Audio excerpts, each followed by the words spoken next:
Samajwadi party के छात्र महासभा के कार्यकर्ताओं ने कलेक्ट्रेट पहुंचकर किया विरोध प्रदर्शन करते हुए बताया है कि उत्तर प्रदेश सरकार और अन्य सरकारों की जब भी जो भी परीक्षा होती है उसमें पेपर लीक होना कोई नई बात नहीं है और नीट परीक्षा तो स्वास्थ्य विभाग के लिए सबसे बड़ी परीक्षा बताई जाती है। अब इसमें भी पेपर लीक होने लगा है जिससे छात्रों को अंधकार में भेजने का काम कर रही है। उत्तर प्रदेश के पूरे युवा परेशान हैं और जिस तरीके से परीक्षा का परिणाम घोषित किया गया है वह पूर्ण रूप से संदिग्ध है और ऐसी परीक्षा को तत्काल रूप से निरस्त कर दिया जाए। निरस्तीकरण को लेकर समाजवादी पार्टी के छात्र महासभा के लोगों ने कलेक्ट्रेट पर जमकर नारेबाजी की है और क्या कुछ कहते हैं नजर आए मुद्दे को लेकर। आज नीट की जो डॉक्टरी के लिए सबसे बड़ी परीक्षा होती है उसके विरोध में आज समाजवादी छात्र सभा के सभी साथी एकत्रित होकर के महामहिम राज्यपाल महोदय के नाम ज्ञापन डीएम साहब के माध्यम से देने आए हैं। क्या मांग करते हैं? मांग ये है कि इस सरकार में एक भी परीक्षा नहीं हो पाई, चाहे उत्तर प्रदेश पुलिस की हो चाहे आरओ की, और ये डॉक्टरी की सबसे बड़ी परीक्षा है उसमें भी ये सरकार विफल रही है।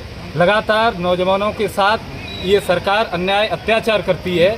नौजवान पेपर देने जाता है, बहुत मेहनत करता है, दिन रात तैयारी करता है, उसके बाद जब घर पहुंचता है तो पता चलता है कि हमारी परीक्षा लीक हो गई है। ये सरकार लीकेज सरकार है और इससे नौजवानों में छात्रों में बड़ी संख्या में आक्रोश है। हमारी मांग है इस नीट परीक्षा को निरस्त कर पुनः परीक्षा कराई जाए और यदि परीक्षा निरस्त नहीं की जाती है तो समाजवादी छात्र सभा के लोग सड़कों पर उतर कर सरकार के खिलाफ प्रदर्शन करने का काम करेंगे। और मैं जिला उपाध्यक्ष हूँ निवर्तमान समाजवादी छात्र सभा का। आप युवाओं की जो जिस तरीके की अभी हालात चल रहे हैं क्या कहना चाहेंगे यूपी में? देखिए, वर्तमान सरकार में युवा बेरोजगारी से परेशान है, युवाओं के साथ साथ किसान भी परेशान हैं, उनके साथ साथ महिलाओं पर भी अत्याचार हो रहे हैं। या आप यूँ कह सकते हैं कि समूचा वर्ग जो है वो इस सरकार से परेशान है, इस सरकार से त्रस्त है। तो वर्तमान समय में जो नीट की परीक्षा अभी हुई है जिसको एनटीए ने कराया है, और एनटीए को अगर हम कहें नेशनल ठग एजेंसी तो इसमें कोई गलत बात नहीं हो सकती है। एनटीए जो नेशनल टेस्टिंग एजेंसी है, उन एनटीए नेशनल टेस्टिंग एजेंसी की जगह हम नेशनल ठग एजेंसी बन चुकी है। वो मैं इसलिए कह रहा हूँ कि नीट में व्यापक स्तर पर घोटाला हुआ है। इसमें 24 लाख अभ्यर्थी सम्मिलित हुए थे, उन 24 लाख अभ्यर्थियों का भविष्य दांव पर लगा है। इस परीक्षा में ऐसा पहली बार हुआ है कि 67 विद्यार्थियों के, ये बड़ी बात है, 720 में से 720 नंबर आए हैं। मतलब 67 जो अभ्यर्थी हैं, कैंडिडेट्स हैं, उनके पूरे में से पूरे नंबर आए हैं। अच्छा, जो अभ्यर्थी हैं वो तैयारी करते हैं, पढ़ते इसलिए हैं कि देश का जो सर्वोच्च संस्थान है मेडिकल के लिए एम्स, उसमें उनका एडमिशन हो जाए।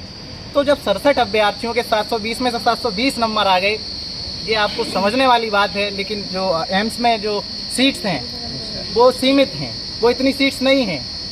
तो ये इशारा कर रहा है कि नीट में बहुत व्यापक स्तर पर घोटाला हुआ है इस परीक्षा में। उसके साथ साथ आप ऐसे भी समझ सकते हैं कि एक ही सेंटर से, हालांकि असंभव कुछ नहीं है, लेकिन ये असंभव सा प्रतीत होता है कि एक ही सेंटर से 5 से 6 छात्रों के 720 में से 720 नंबर आए हैं। इस पर विचार किया जाना चाहिए।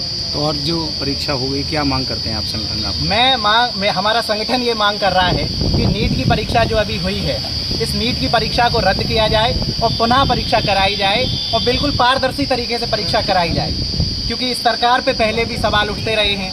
नेशनल टेस्टिंग एजेंसी पे हम लोग अंधा भरोसा करते थे। हम लोग अंधा भरोसा करते थे कि नेशनल टेस्टिंग एजेंसी कम से कम जो है वो परीक्षा पारदर्शिता से कराएगी।